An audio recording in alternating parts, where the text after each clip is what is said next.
재벌집 막내 아들 제4화 1987년 6월 29일 동지 여러분, 그리고 친애하는 국민 여러분, 국민들 사이에 쌓인 뿌리 깊은 갈등과 반목이 국가적인 위기로 나타난 이 시대적 상황에서 쪼르륵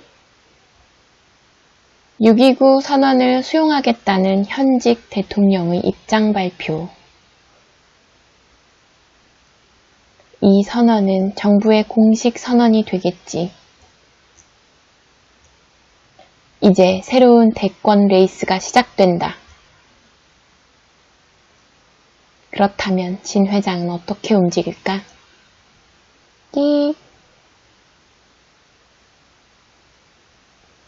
도준아, 할아버지 와 계셔. 벌써? 지금 뭐라고 했느냐? 이크. 전 한 번도 그룹의 지분을 바란 적이 없습니다. 도준이 아빠도 마찬가지고요. 앞으로도 그럴 겁니다. 뭐라?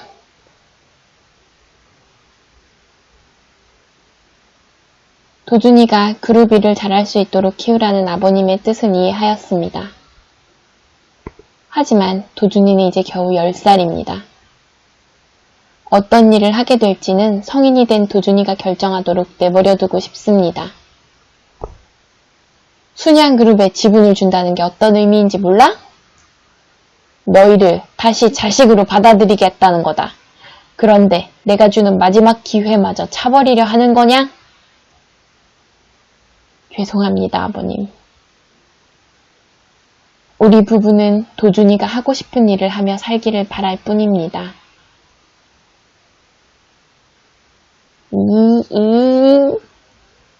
할아버지?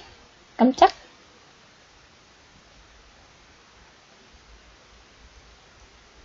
아이고, 기특한 내 새끼. 학교 다녀왔어? 할아버지가 힘도 좋네. 힐끔? 할아버지 앞에서는 늘 아무 말도 못하는 어머니가 내 문제로 맞서다니 좀 감동인데? 할아버지 화냈어요? 어? 아니야. 내가 왜 화를 내? 이 할애비 목소리가 커서 그런 거야. 도준아, 할아버지 화내신 거 아니야. 엄마랑 얘기하는 중이었어. 내가 모를 거라고 생각하나? 그렇게 언성을 높여놓고. 저 때문에 다투실 필요 없어요. 전 어머니 말씀대로 커서 제가 하고 싶은 일을 할 거니까요.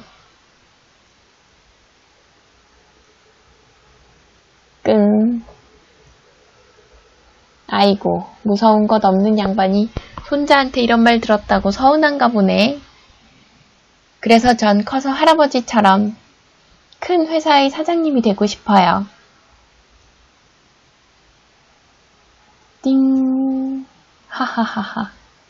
으허허, 역시 핏줄은 속일 수 없는 게지. 한 대 걸러서 나오는 경우도 왕왕 있으니 말이다. 그렇지. 어떠냐, 애미야. 너도 이제 할 말이 없겠지. 우리 도준이도 경영자가 꿈이라지 않느냐. 으하하하하. 글썽. 아버님, 차 한 잔 더 갖다 드릴게요. 그래. 도준이 방으로 가져오너라. 내가 우리 손자와 할 이야기가 조금 있으니까. 어머니가 갑자기 왜 저러시지? 우는 것 같은데? 설마 애미라 한 단어 때문인가? 너가 아닌 보통의 며느리처럼 불린 게?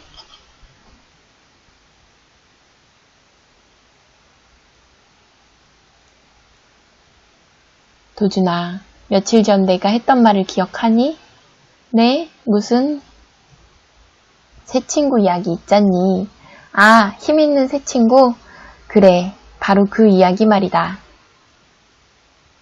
당연히 기억하지. 오늘 날 찾아온 이유도 바로 그것일 테니까. 네.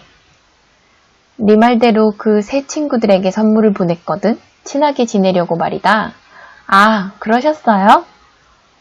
내 말을 듣고 판단해서 벌써 비자금을 건넸다고? 행동은 지독하게 빠르네. 그런데 오늘부터 이게 좀 묘하게 흘러가고 있어.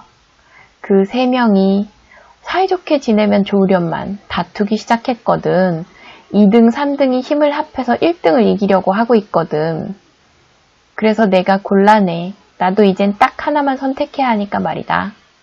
그런데 할아버지, 지금 말씀하신 그 세 사람이 대통령이 되려고 그러는 거죠? 그래, 서로 반장이 되겠다는 거지.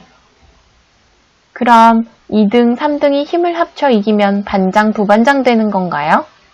아니, 나라에는 부반장은 없어. 반장만 있지. 에이, 그럼 부반장도 없는데 2등, 3등이 힘을 왜 합쳐요? 둘 중 한 명만 반장이 되는데. 힘을 합치지 않는다? 둥. 3등이 얻는 것도 없이 2등을 도와줄 리가 당연히 없죠. 10등, 20등, 아니 꼴찌는 1등을 도울 수 있어도 3등은 절대 도와주지 않아요. 그 둘이 서로 힘을 합칠 수 없더라. 보이는 것과 달리 그 두 사람은 힘을 합치지 않았거든. 미래를 장황하고 자세하게 말할 필요는 없다. 또 다른 각도에서 보는 시각, 그리고 의심. 이 씨앗만 던져주면 진 회장은 충분히 알아들을 인물이니까. 힐끔?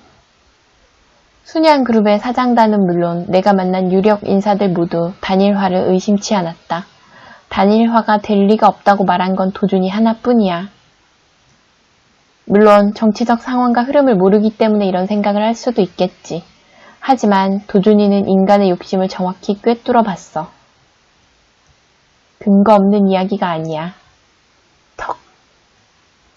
어찌 이리 총명할꼬 우리 아기. 씩. 역시 재벌집 막내 아들 제4화. 붕. 서해안 당진을 간다고? 갑자기 왜? 우리나라에서 유일하게 북쪽으로만 바다를 접한 곳이라고 교과서에 나와 있잖아요. 직접 보고 싶어서요. 사실 그딴 이유가 아니라 한 번은 확인할 것이 있어서지.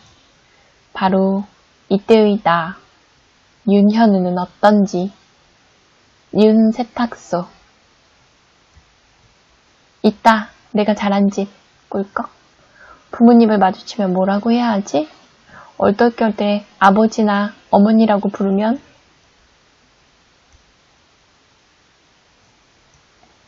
울컥. 어머니, 아버지. 두 분 모두 계시는구나. 끽. 예, 무슨 일 있니? 무슨 일이야? 애가 우리 집 앞에서 울고 있어서. 그래? 혹시 길이라도 잃어버렸니? 아, 아니요. 친구 집에 찾아왔어요. 친구? 예, 혹시 현우라고. 응? 현우? 그런 애는 안 사는데. 현지에게 물어볼까? 학교 친구들 중에 현우라고 있는지? 현지라니? 설마. 저기 현지가 누구예요? 현지? 우리 딸인데? 전생에 우리 집에 현지라는 아이는 없었다. 그리고 두 분은 나를 모른다. 윤현우라는 사람 자체가 존재하지 않는다?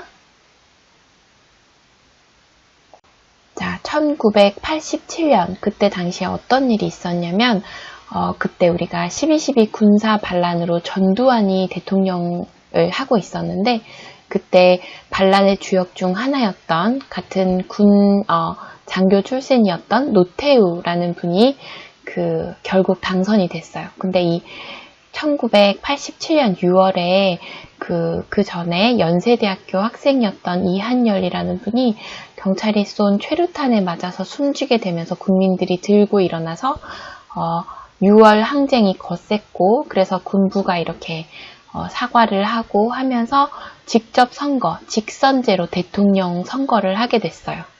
그러니까 국민들이 직접 투표를 통해서 대통령을 뽑았기 때문에 그래서 이 야권, 야당이었던 김영삼 아니면 김대중 이 양김, 두 김씨 중에 한 명이 대통령이 될 거다 이렇게 생각했는데 이 야권에서 한 명의 후보가 나온 게 아니라 단일화, 한 명으로 줄이는 것을 하질 못해서 두 명 다 나왔기 때문에 김영삼 28%, 김대중 27% 이렇게 받으면서 결국 제일 많이 받은 36%, 뭐 역대 대통령 선거 중에는 가장 낮은 득표율이라고 하지만 36%로 노태우 정권이 다시 신군부 정권으로 연장되었다고 해요.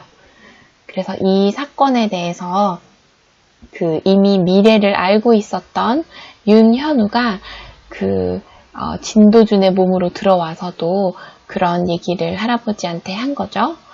자, 그래서 할아버지가 굉장히 기특하게 생각하는 그런 장면이 있었고, 윤현우는 당시 원래 엄마 아빠였던 윤세탁소를 찾아갔는데, 당시에 윤현우가 있는지를 궁금해 했던 거죠. 진도준이 됐으니까. 근데 알고 보니 이 집에는 현지라고 하는 딸밖에 없고 윤현우라는 존재는 세상에 없다는 걸 알게 되죠. 자, 여기까지 재벌집 막내 아들 4화였습니다.